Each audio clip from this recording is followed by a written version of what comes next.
Thank you for joining us for this week's message at Crosswind Church.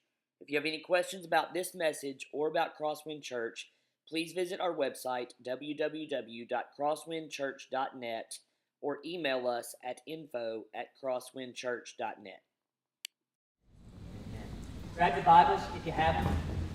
We're going to be in the book of Matthew, which is a letter written by a man named Matthew, and it is the first book in the New Testament.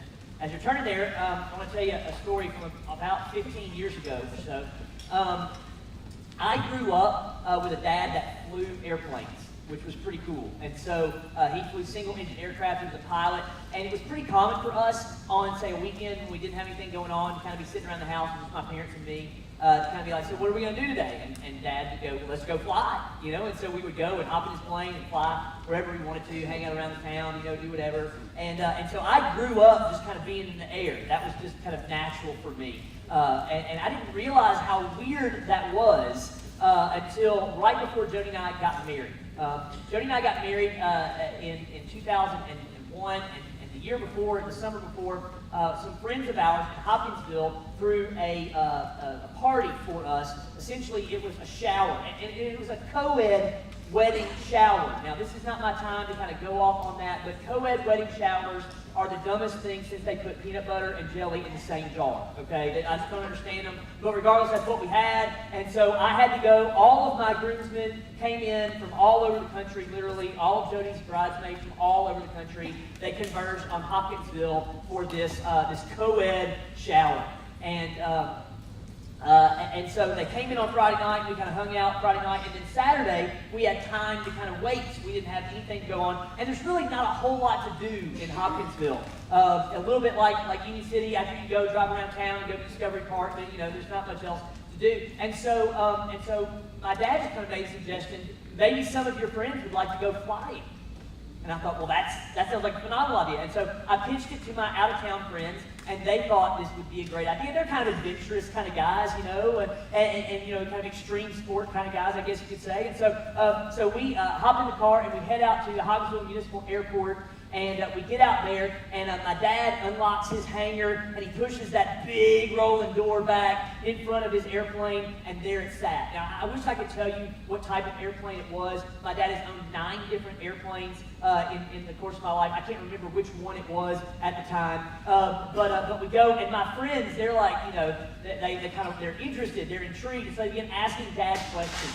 And I was so proud of my dad, because he kind of held court right there in front of his airplane. They were asking about airspace and the FAA and how the airplane worked and all of these sorts of things, and he was just answering their question after question after question. And while he was answering, he grabbed a little tool that he uses, and he hooks it to the front wheel of the aircraft, and he pulls the plane out of the hangar. Now, I have to kind of explain about the planes that my dad flies. You see, my dad doesn't fly planes that are new because they're super expensive to buy. And so my entire life, Dad has flown aircraft that are a little bit older because they're a little bit cheaper and they're a little bit easier to come by. And to be honest with you, they work great. Every year they have to go through a cycle of maintenance and they have to be checked out, otherwise they're not airworthy, and Dad takes real good care of his planes. And so this particular aircraft, actually, I don't remember which one it was, but he typically flies planes that were built from the 40s all the way up into the 60s. That was kind of the range that he kind of flies. And most of his aircraft that he's had in my life seat 2 people, although he has had planes that seat just 1. He has had planes that seat up to 4. But this particular aircraft, I remember, sat 2 people, 1 in the front and 1 in the back, a la Top Gun. You with me? Like, that's just cool, okay? And so he pulls this airplane out, and my friends are kind of, oh, it's amazing. And then one by one, I kind of start to notice that they notice something about the airplane. The door that is on the side, there's only one door, you can't get in and out of one door. That door was not attached to the airplane.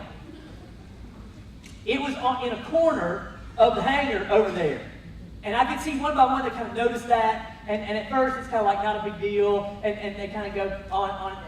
So finally, I don't remember which one of my friends it was, but one of them said, you know, Mr. Powell, we saw you not going flying, but don't we need to put the door on first before we go up? Now, my dad explained something that I had just known growing up. You see, because he flies older airplanes, they often come with cabin heat, meaning that when you get up there into the air, if you're cold, you can turn on heat and it'll warm up the cabin. but not one of them comes with air conditioning. When you think about it, it makes sense, right? Because these are older planes to begin with. If you were to buy a 1940s model car, it probably wouldn't have air conditioning as well. But also, when you get 2,000 or 3,000 feet up in the air gets cooler, and you don't typically need it, except during the summers in southwest Kentucky. It can get a little warm. Now, Dad had windows, and you kind of slide open a window, but he had discovered over his years and years of flying that wasn't enough ventilation. And so what he would do is he'd just take the door off. And he would just fly without the door. He didn't need to make the plane able to fly. He didn't need it. He'd take the door off and he'd keep a nice breeze kind of blowing in the aircraft. And so he explains that to my friends. And I saw what was like this sense of excitement of getting ready to go fly. One by one just kind of turned into a sense of overwhelming fear. Because listen, I know my dad is a great pilot. He is the best pilot in Western Kentucky. Like, I know that to be a fact. But they didn't know that about my dad. And now all of a sudden the guy that like owned his own airplane and was kind of cool, now he's just a crazy dude that didn't have a door on his plane, right? And they didn't quite know how to handle that and how to take that. And so we encouraged them and prodded them and shamed them and questioned their masculinity and all of that until finally one of them goes, all right, I'll go. He climbs in, he goes. And one by one, they overcame their fear, and they stepped into the doorless airplane, and they got to experience flight without a door on. Now, let me tell you just how cool this is, right? Now, I'm not like one of these extreme guys or anything like that, but when you're sitting in the back seat of an airplane, or the front seat, it really doesn't matter, you can sit either one, and you're sitting in there, and there's not a door there, you know what you can do? You can stick your hand out the door. And you feel the thrust of the propeller as it's pushing air back over the wings, right? And if you wanted to, if you were so inclined, you could do this. It's really just this simple. You just got to go. Right? And there's the ground, man. It's like 2,000 feet straight down. It's better than any roller coaster that you could ever possibly go on. But can I tell you something? If those guys had not overcome their fear, overcome their anxiety, overcome their concern, and put their trust in the pilot, they would have never been able to experience that. And you know what? Not many people have been able to experience that. See, sometimes we find our fears putting us in a situation where we become paralyzed, where we're not able to do anything. We're so afraid that we're not even willing to take a step in the direction of our fear because we're afraid of what might happen. And we fill our lives with so many kind of shouldas and couldas and wouldas and what-ifs and how-wills and all of those sorts of things. I think we all can kind of understand that to some degree, can't we? You don't have to get involved in extreme sports to understand what it's like to kind of be paralyzed by fear. You realize that every day you're faced with decisions where you either are going to overcome your fears and anxieties or you're not. And there's nowhere that we can go where it's safe. There's nowhere you go where you can kind of avoid any kind of danger. Think about it just a minute with me. You could say, okay, well, Jeremy, I'm just going to not get out of bed in the morning.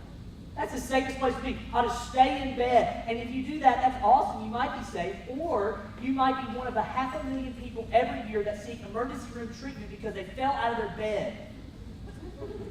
You could go, you know what, I'll just draw lines and I'll just pretend I'm not there and no one will ever know. And that's true. You could do that. But if you do, you could be one of the 5 to 10 people every year that die accidentally hanging themselves from the Venetian blinds. You can try to protect all your money and take it out of a bank and put it in a sock and stick it under your mattress, but then you could be one of the tens, I'm not making this up, one of the tens of thousands of people every year that seek medical treatment for injuries related to handling money. Right, listen, there's nowhere you can go that's safe. There's nowhere you can avoid danger completely. The question just kind of comes up to us. Are we going to allow our fear to paralyze us, or are we going to overcome our fear and move forward? And where that really hits the road for us today is there's a lot of times where God calls us into something, where God asks us to go somewhere, to do something, to live out our lives as followers of Jesus, maybe even to give your life to Him for the very first time. And there's all kinds of fears that are associated with that. There's the fear of what might happen, or what people might think, or what if I don't get enough money, or what if my job doesn't provide. You just fill in the blank there. And I'm so afraid that so many of us, including me, have missed divine appointments in our life because we're afraid, because we're scared, because we just can't work out all the details and figure out what is going to happen.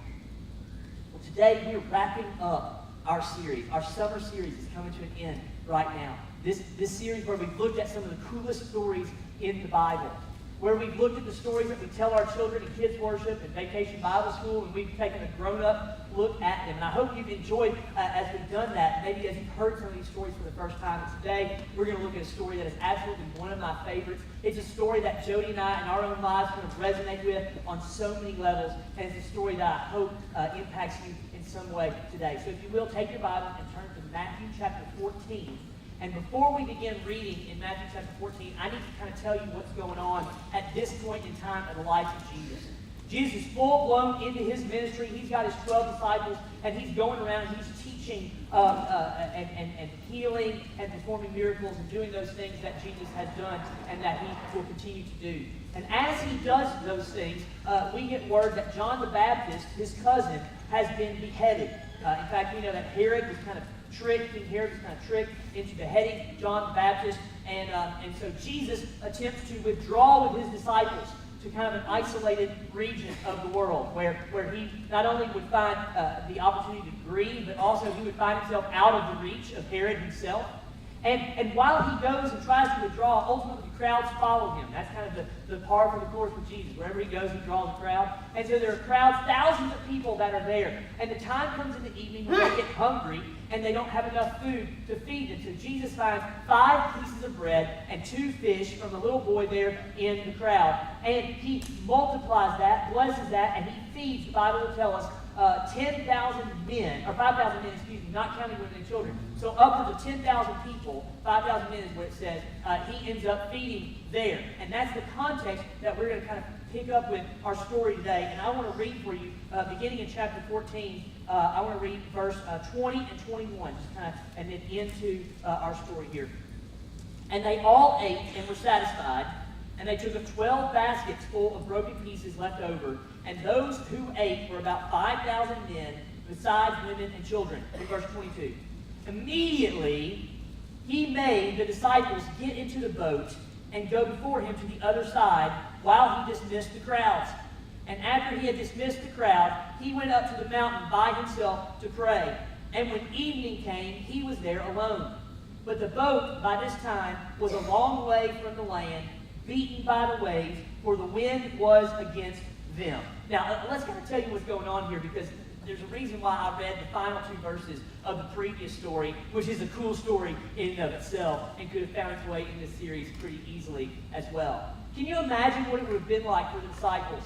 5,000 men, not counting women and children, had just been fed their fill. Not only that, but they took up 12 basketfuls of food left over at the end of this amazing meal. Jesus had just done a miracle. Their bellies were full. They were lounging on the ground. They were talking about what was going to happen in college football this week. Whatever it was they were doing, right? It was a comfortable place. They were happy, and they were filled, and they had just witnessed an amazing miracle. You tracking with me? Now, let's be honest. Had we been, I don't know about you, had I been there, I'd have been perfectly content to chill right there. It's already late at night. It was already kind of getting late in the day, and you know what? We'll just hang out here. We'll camp here. We'll go find a nearby city, something we can do. But no, we're not. We're done with work for the day. We're just going to relax. We're going to turn on some Dr. Phil or whatever it is, and we're just going to just chill out right here. But look what Jesus does. I love this. Immediately, the Bible says. Immediately. He doesn't give them time to rest on their laurels, to even really contemplate or comprehend what it all that he had done there when he fed the 5,000 people. Immediately he says, hey, get up. It's time to go. Hey, get up. We got to move forward. Hey, get up. I want you all to get in a boat, and you're going to go without me. Now, I'm going to go up into the mountain to pray. Now, there's a little lesson in here for those of us like me that are kind of busy bodies who kind of like to go and keep moving, and we're in public all the time. We're talking to people, and we're emailing, and we're in social media and all of that. Jesus always balances his public ministry with his private time. And it's very important that we can kind of learn that. Jesus understands that for him to be refilled as a human being, for him to go and connect with his Father, for him to go and be by himself, that was important for Jesus. So he sends the 12 ahead in a boat. They're fishermen. Surely they can handle a boat, right? And you're going to go on to the other side of the lake, and I'm going to go up. Jesus goes up to the mountain, and he prays. Then verse 24 tells us something very interesting. As the disciples are out on the boat, it's late at night, And there's this wind and the waves that are against the boat. Maybe even we might say a storm had kind of blown up on the sea. We know that the Sea of Galilee was known for its frequent and kind of storms that just kind of blow up without kind of any kind of notice. And so Jesus can see them. They're a long way from shore. They're not quite to the other side, and they're struggling. They're wrestling. They're moving forward. And can I tell you something? I love the fact the Bible takes up Bible space to tell us about this. And here's why. The disciples were just being obedient to Jesus. They were just doing what it was that he had asked them to do. The question that I ask myself when I read that is, did Jesus know there was going to be a storm? Did Jesus know it was going to be hard for them when they got on the sea? And the answer is, of course he knew. He's God. He's all-knowing. He's omniscient, right? He of course knew there was going to be a storm, yet Jesus sent them out anyway. And the reason that's such an important kind of lesson for me to learn and for you to learn is this. See, there's so many of us that have bought into the idea that if I'm obedient to Jesus, then everything will just be great. I can tell you the number of times that people have come to me and said, look, I'm doing this right, and I'm doing this right, and I'm doing this right, and I'm trying to serve God, and I'm trying to take care of kids, and I'm trying to take care of my family, and I'm trying to do right with my money, and I'm trying to do everything that God asked me to do, and it's just not that easy. And one of the things I want you to understand is this. Obedience to Christ does not mean that you'll be spared adversity. Obedience to Christ does not mean that it's going to be all peaches and cream. In fact, I want to give you just a few references. Jesus said, you know what? When the world hates you, just realize they hated me first. And if you're going to be a follower of me, then guess what? They're going to not like you. They're going to push back. And how I know this? Because they push back against me. Paul, who wrote a little over half the New Testament, he said this in the book of Romans. He said that as co-heirs with Christ, we not only will participate with Christ in his glory, in his resurrection, but also while on this earth, we're going to participate with Christ in his suffering. The suffering comes with the glory. They both go hand in hand. You can't get one and not the other. When you become an heir with Christ, you are an heir to all that he brings.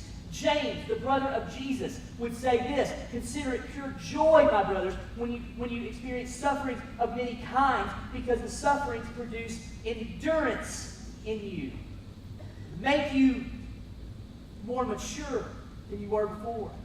And Peter, one of the inner three, one of the big three disciples of Jesus, he would say this: don't be surprised when you face a bunch of trials, as if something strange is happening. This is what you were told would happen. Right? See, following Jesus does not mean that you'll be spared adversity. And the disciples are great examples of that. All they were doing is what Jesus had asked them to do.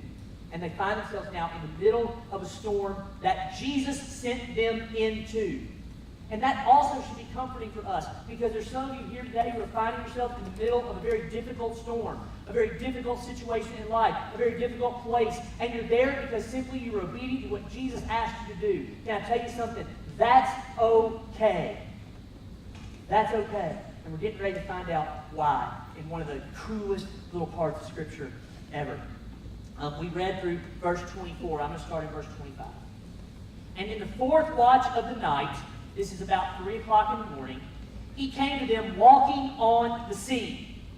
But when the disciples saw him walking on the sea, they were terrified and said, "It is a ghost." And they cried out in fear. But immediately Jesus spoke to them, saying, "Take heart, it is I. Do not be afraid." Now, in these 3 verses, there is such amazing theological truth. So stick with me, because I want to make sure that we get it all. And if you want to go ahead and flip over, we're going to be looking in Mark chapter 6 and reading there beginning in verse 47 in just a minute. Okay? Now, what happens then is this. Jesus sees them out on the sea. They're struggling. He's up on the mountain praying by himself. And about 3 in the morning, can I just tell you, if I'm up at 3 in the morning and I've been working all night, I am not ready for God to tell me anything.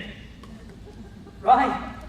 But here they are. They have been struggling at these oars against the wind and the waves all night long. And at 3 o'clock, Jesus comes zippity-doo-doo-doo all right on past them, walking on the water. Now, the first question that we have to kind of ask, and it's a good question, is why? Why was Jesus walking on the water. What was he hoping to kind of prove? And I want to jump over to Mark, and I want to read the Mark version of this story because we get real insight into what's going on here. Look at Mark chapter 6, beginning in verse 47. I hope we've got it on the screen. And when evening came, the boat was out at sea, and he was alone on land, verse 48. And he saw they were making headway painfully, for the wind was against them. And about the fourth watch of the night, he came to them walking on the sea. He meant to, what? Pass them by. He meant to pass them by. So what does that mean? Is Jesus some kind of prankster? Right? Like he just wants to get the shortcut across to the other side, and that's just the fastest way to go? Is that what he's trying to do? No. You see, when we read this into English, that's what we might think. When we read this in the language that our Bible's written in, we might go, oh, Jesus is just looking for the shortest way across the sea. But that little phrase, he was about to pass them by, carries such theological weight with it. Let me see if I can explain. Those of you that have been following Jesus for a while, you've read your Bible, let me reference two other times. See, this little phrase is used a number of times in the Bible, particularly the Old Testament. There was a point in time when Moses was up on the mountain and he was communicating with God. You may remember that story, right? There when he receives the law and all those things, and things are going kind of good between him and God, and he makes this really bold request of God. Remember what he says? He says, Lord, let me see your glory. What does God say? He says, look, okay, here's what's going to happen, Moses. I'm going to cover you with my hand, and then I will what? Pass you by. And when I do that, I'm going to remove my hand. You'll be able to see me from behind, but no one can see my face. If you see my face, you cannot live. Do you remember that? He says, I'm going to pass you by. Another time, Elijah is up on the mountain. God is trying to speak to him, and the word of the Lord comes to Elijah, and it says the Lord was about to pass him by. You see, this little term does not simply mean he's walking past you. This is Old Testament terminology that references a theophany, or an appearance of God himself, a physical revelation of who God is to the individuals that he is passing by. This is not a trickster Jesus or a prankster Jesus or looking for a shortcut Jesus. This is a Jesus that is about to reveal his divinity to the 12 that are sitting in the boat. This is about a Jesus that's about to show them something about himself that maybe they weren't quite so clear on up to this point. He was about to pass them by. Now, the wording that he uses is so amazing here. The Bible tells us that when the disciples see him, they were scared. To which I kind of want to be like, you think?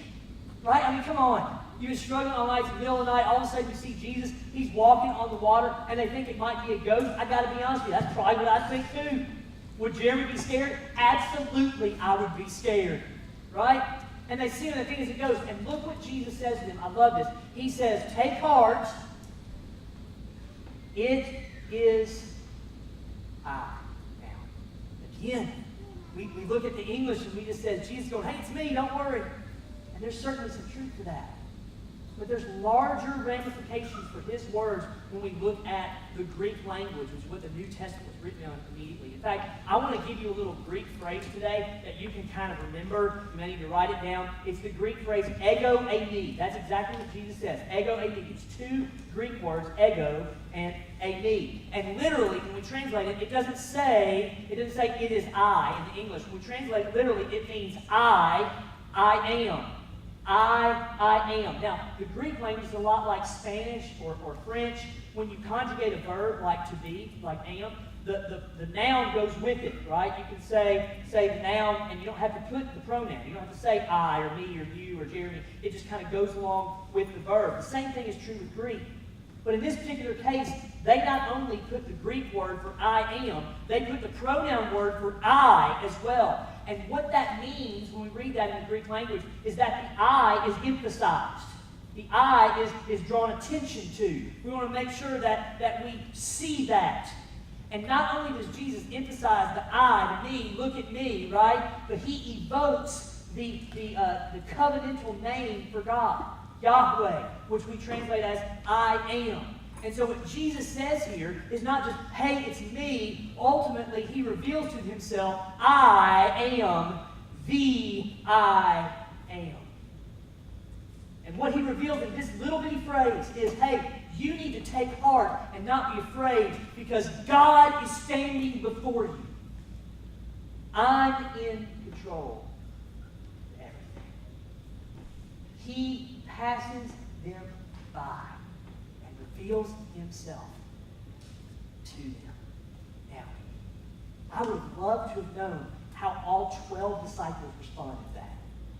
I would love to know, because other times when Jesus reveals himself to other people and he uses this covenantal name of God, we see all kinds of weird things happen and all kinds of neat responses throughout the New Testament. I would have loved to know how all 12 responded, but we don't get that in the book of Matthew. Instead, we get how one responded. Look at what happens next, verse 28. We're going to go slowly through this. And Peter answered him, Lord, if it is you, command me to come to you on the water. Now think about this just a minute. Peter, who is maybe not quite certain it's Jesus, he thinks, well, if it is Jesus and Jesus is walking on the water, that's pretty cool. I'd like to walk on the water too. I'd like to go out to him, right? I'm tired of rowing this boat. I want to go be with Jesus. That's what I want to do. But he didn't just take a blind leap of faith out of the boat. He wanted to make sure that Jesus thought this was a good idea as well. He wanted to make sure that Jesus was behind this before he went and did something. And I love that. You see, there's times that God calls us to do things that go against what our rational mind might say or our logical mind might say. And I think that's wonderful, and I think we should be obedient to that. And I think there's some times that we need to jump without having all of the details worked out. But I want you to understand that Peter walking on water is not just simply a matter of him taking a blind risk. It's about him being obedient to the one that can save him from the waves. You with me? And so he's just not just going climbing out of the boat. He wants to make sure that his action would be one that Christ would be proud of, and that Christ would ordain, and that Christ would be behind. And listen, I think there's a valuable lesson for us in all that. We can't allow it to paralyze us to the point where we don't do anything. But I think there's a lot of us that would be a lot more, that would be benefited a lot more if we ask Jesus, hey, is this really what you want me to do? Right? So Peter says, Lord, if it's you, tell me this is a good idea or this is a bad idea, but call me out to you. I want to come out to where you are. Verse 29. He said, come. So Peter got out of the boat, walked on the water, and came to Jesus. Now, just think about this for a minute. This should blow your mind. I don't know how it went down, but I imagine, I've been in boats, I've been in smaller boats, I've been in boats that had people rowing them. I can only imagine as Peter kind of looks over the side of the boat, and he sees the waves lapping up against the side of the boat. The wind is still strong, the waves are still big. I don't know, maybe he kind of sat on the edge of the boat for just a minute. Down his feet in the water. Right? I don't know. Is this really, I don't know. Is this going to work? Okay. All right, he's called me out there. We're going to do it. And maybe it was 1 foot first. I don't know. Maybe he just jumped right in. I have no idea what Peter did. But regardless, the Bible says that for a moment, we don't know how long, we don't know how short, Peter stands up and his weight is carried by the water that is beneath him. The surface tension of the water doesn't break. It holds his body weight up. And the Bible tells us he walked on water.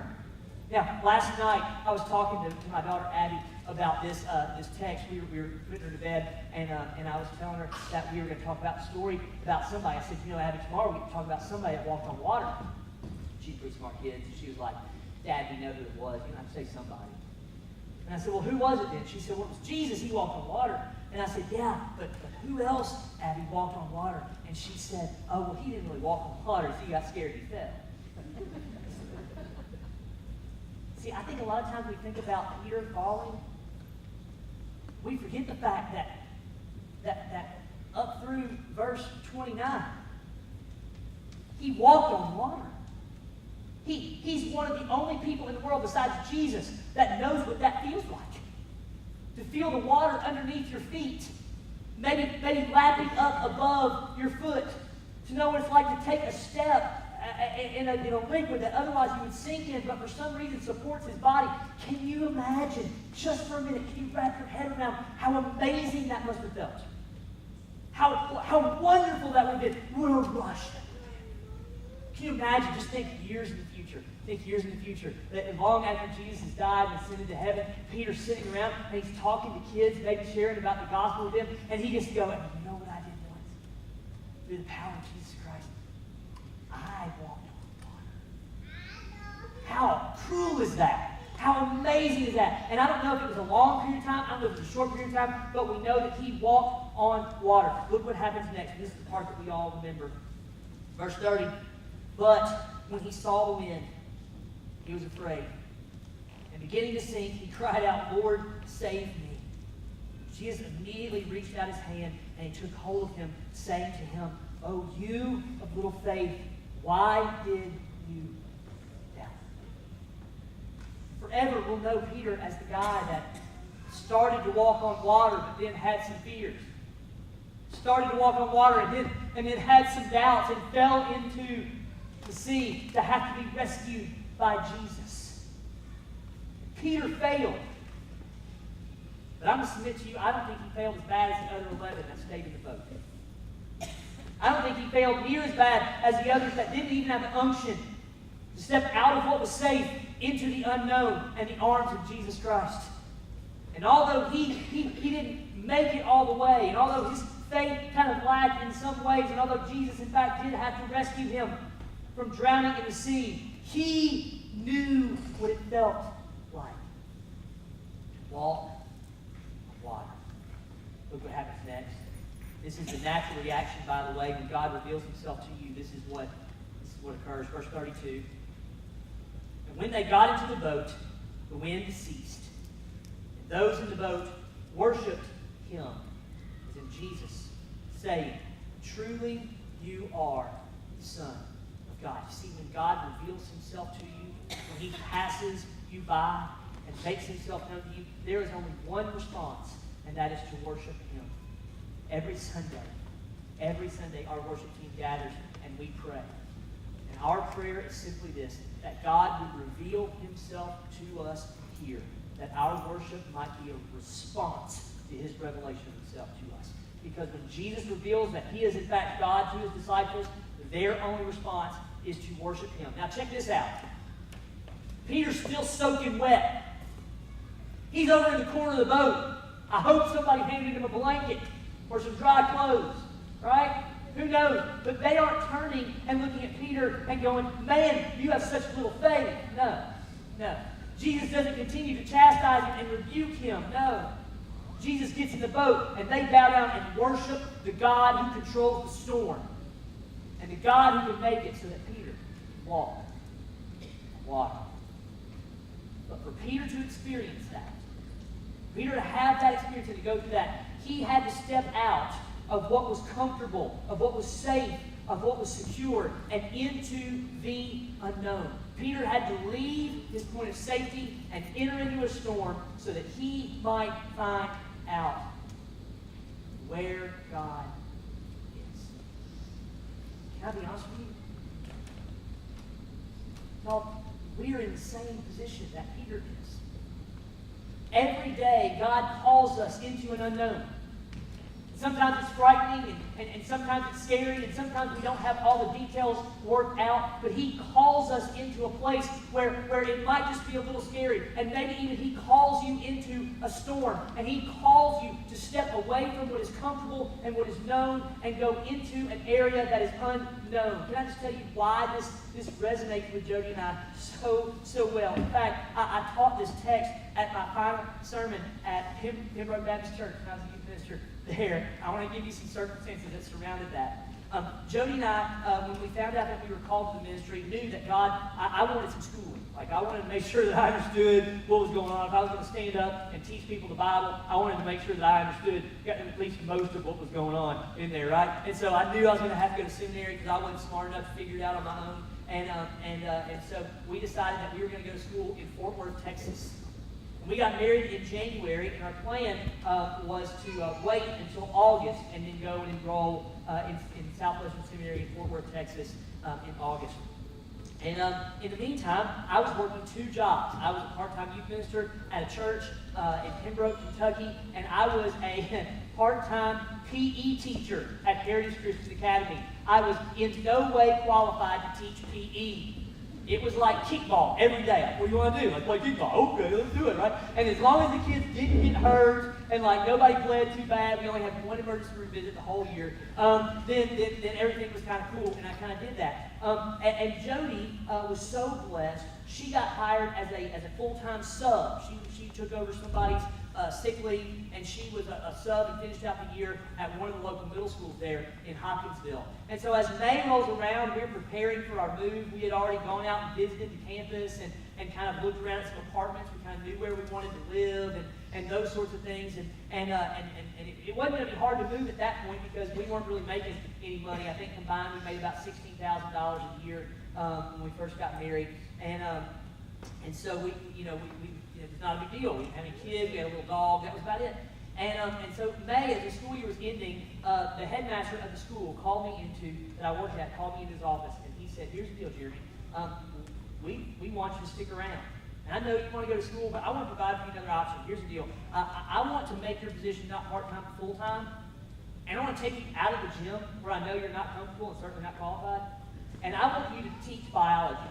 Right? I mean, you've got a bachelor's degree in it, and you've done some postgraduate work in it. Like, I want you to go in, I want you to teach freshman biology. Like, can you do that? Yeah, sure I can. Oh, man, that's what we want you to do. And we'll pay you full-time and bring you on. If you want to stay, you've got a job.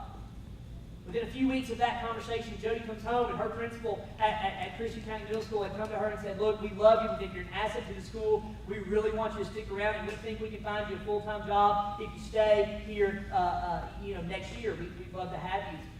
So I went to my pastor at Pembroke Baptist where they knew I was leaving. Like, I'd already said, "Hey, I'm done, in July." And they were like, I said, "Hey," his name was Jack. I was like, "Jack, you think that I can stick around?" He's like, "Man, yeah, the job's yours as long as you want it. So he doesn't have to hire somebody, right? You already know some of the kids."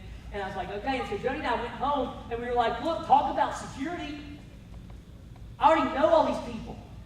We've already got full-time jobs lined up, right? I mean, we would have steady income. This is my hometown. Like, I know how to get around. I know where McDonald's is. I know where stuff is in Walmart. Like there's no reason. We got friends that live here, and you're starting to learn the city. We're only 4 hours away from your parents. And if we move to Texas, we're talking about 10, 11 hours away. We don't know anybody. We don't have jobs. And we were like, let's stay. It'd be so easy for us to just kind of go, all right, we're just good. Right? God, I'll keep doing ministry here, and I'll teach in the school, and I'll utilize my degrees, and I'll do whatever it is you want me to do. But I'll just do it right here in Hopkinsville. And as we thought about that, and we prayed about that, this passage kept coming to mind. And how the disciples were comfortable, and the disciples had it easy, and the disciples had a full belly, and the disciples had just witnessed something absolutely amazing. And Jesus says, "No, I want you to get in the boat. And now I want you to go out into that storm." The disciples did it. And I wish that I could tell you that Jody and I made the right decision more often than we don't. That's just not the case. There's so many times we allow our fear to paralyze us, but can I tell you something? In those rare moments when we as a couple or as we as individuals get that clarity and move forward into what it is that God has called us to do, every single time He showed up. And can I tell you, we've experienced some rough stuff. We've experienced loss, and we've experienced financial loss, and we've experienced sickness and near death, and we've experienced all sorts of things, and we've done it in the middle of some horrible storms in her life. And just speaking from experience, God shows up in the storms. God shows up and reveals Himself to you when you're willing to be obedient. And I just got to confess something to you, church, and ask for you to maybe do the same. I'm not obedient enough. There's a lot of times that I find myself clinging to the edge of a boat because I'm scared of what it is that God might do to me if I step out into what it is He's calling me to do. But Christians, can I tell you something? Better to sink in the waves with Jesus than be safe in the boat without Him. It's better to sink in the waves with Jesus than it is to play it safe in the boat. So let me ask you this question. What is it that God's calling you to that you're so scared of? What is it that He's calling you out of? Is your safety zone, is your boat your group of friends? Is your boat your job? Is your boat your bank account? Or is your boat your social status or your memberships to whatever clubs? Is your boat an actual boat? Is your boat a car? Is your boat a relationship? What is it that you are hiding behind? What is it that you're not... What is it that you're using as an excuse to not pursue the things that God has called you to pursue? Because today is the day that God's calling you to step out of your boat and into the storm. Today is the day that God is calling you to accomplish amazing things for His kingdom, with His help, for His glory, and for His fame. But to do so, you're going to have to take a step out of your boat. When you do, you might just experience the wonderment, the joy, and the beauty of walking on water with your Savior. What is it He's calling you to? Is He calling you to be better with your finances? Is He calling you maybe to write a check? Is He calling you to go and pursue a different career? Is He calling you to go and to give up your life and go on the mission field and serve Him? Is He calling you to volunteer in our children or student ministries? Is He calling you to go and to work with college students at UT Martin? Is He calling you to sell something? Is He calling you to go somewhere? Is He calling you to reconcile a relationship? Is He calling you to stand in the gap? What is it He's calling you to do? When you figure that out, can I just tell you, I want you to remember, it's better to sink in the waves of Jesus than it is to play it safe in the boat. It's better to sink in the waves of Jesus than it is to play it safe in the boat. Now, I want to talk to people that are here today that are maybe not followers of Jesus. Maybe you've been coming to church for a while, or maybe it's your first time back, and the thought of like giving your life completely and totally to Jesus scares the fool out of you. You don't know, man, if you give your life to Jesus, man, that means things might have to change. That means the way I live might need to be different. Maybe the way that I interact with people may need to be different. And what might happen with my family? And what might people say to me? And will I lose friends? And will I need to lose some friends, right? Will that mean that illicit relationship that I'm a part of is going to have to end? Whatever that is, you're frightened and you're scared because you think that following Jesus is going to change everything. And can I tell you something?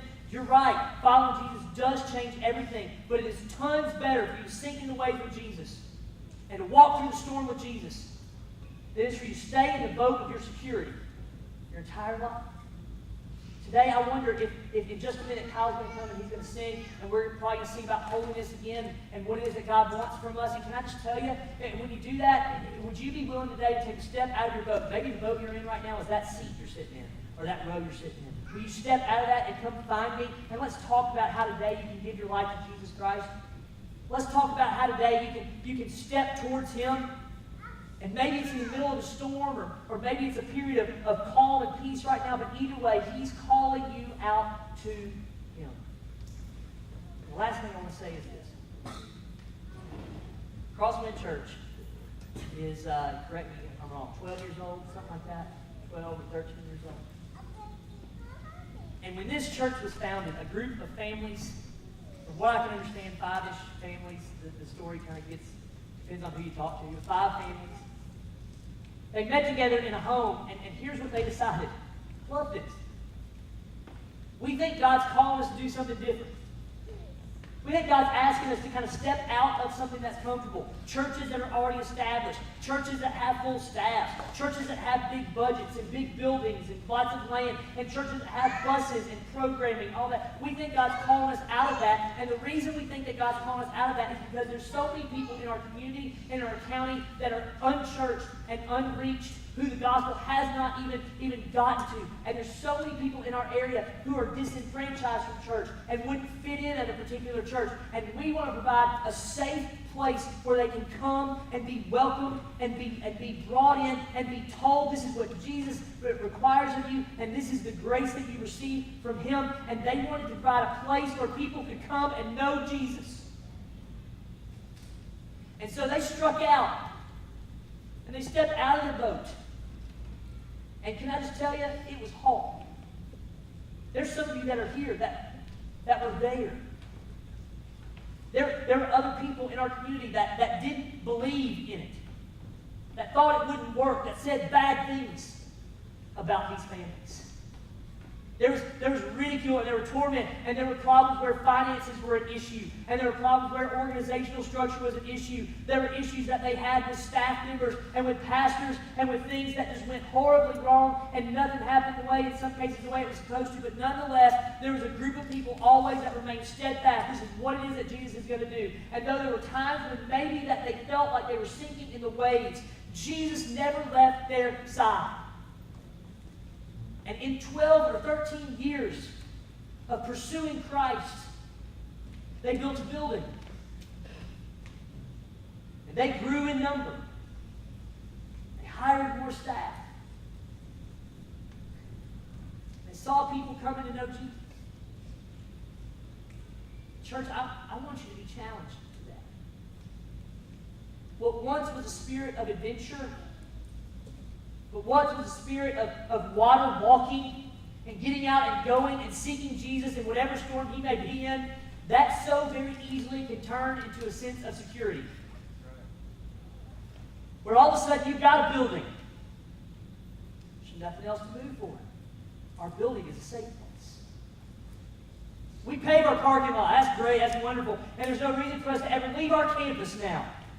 We can do everything we want right here and just ask people that are far from Jesus and disenfranchised from the church just to come to us. Just come to us. That's all you have to do is come to us. We've got this great building and 22 acres of land. All you do is come to us. And can I tell you something, church?